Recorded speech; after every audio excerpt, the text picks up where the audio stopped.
भी, लेकिन आप किसी दूसरे एग्जाम की तैयारी कर रहे हैं तो you can vouch for APFC की एक अच्छी पोस्ट है, आप इसके लिए तैयारी कर सकते हैं। सर मेरा एक क्वेश्चन है यहाँ पर कि जनरली जो एग्जाम रेगुलर नहीं होते हैं उनका ट्रेंड प्रिडिक्ट करना बहुत डिफिकल्ट होता है। अगर हम 2015 का ईपीएफसी एग्जामिनेशन देखें, 2021 का ईयू एग्जामिनेशन देखें, तो 2023 का paper was totally different from these two papers. उससे पहले सिविल सर्विस को लगता था कि यार ये एग्जाम तो हम इजीली क्रैक कर लेंगे, मतलब अकाउंटेंसी, आईएन, लेबर लॉ की बेटी उतनी ज़्यादा नहीं थी। लेकिन इस बार शायद पेपर में काफ़ी आपको डिफरेंस देखने को मिला in terms of trends and paper pattern. तो आपने, मुझे पता है कि आपने एग्जाम से पहले जस्ट आप 6 घंटे 7 घंटे की क्लास ले रहे थे, आपने इन कंपोनेंट्स को कैसे मैनेज किया सर?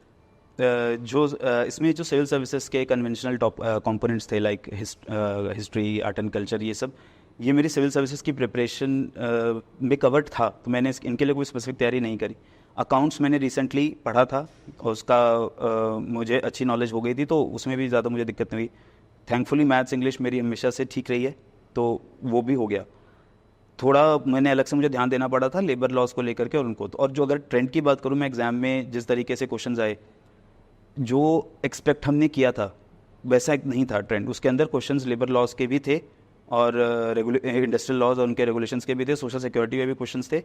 तो किसी ऐसे एस्पिरेंट जो सोलली रिलाई कर रहा हो यूपीएससी सिलेबस के ऊपर, उसके लिए आसान नहीं था।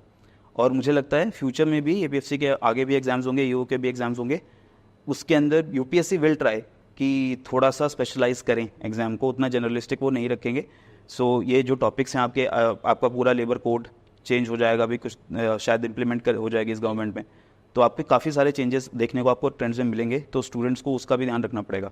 सर जनरली ऐसा एक मिथ बना हुआ था कि एग्जाम सिविल सर्विस वालों के लिए ईजी होता है, और जैसे हमने क्वेश्चन पूछा कि 2025-26 में अगर कोई ईपीएफसी एग्जामिनेशन देने की सोच रहे और नॉन सिविल सर्विस बैकग्राउंड का, तो क्या उसको इस एग्जाम का जो है सपना देखना चाहिए, टारगेट करना चाहिए?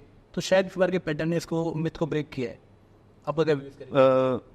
सपना देखने में कोई भी प्रॉब्लम नहीं है। आप अगर वो कुछ एस्पायर करेंगे तभी आप अचीव कर पाएंगे उसको, लेकिन हाँ, बिना ये सोच के कि बिना कुछ किए आराम से हो जाएगा, सिर्फ सपना देख रहे हैं तो उसका कोई फ़ायदा नहीं होगा। इसके लिए आपको स्पेशल पढ़ना पड़ेगा, और जो इंटरव्यूज़ भी होते हैं, I think UPSC consciously makes an effort कि जो एस्पिरेंट्स आ रहे हैं वो ऑर्गेनाइजेशनल किसी रिक्रूटमेंट के लिए अगर वो कर रहे हैं, जीपीएफओ के लिए फॉर एग्जांपल, तो जो उस प्रोफाइल की रिक्वायरमेंट्स हैं उनको ध्यान में रख के हम कैंडिडेट्स को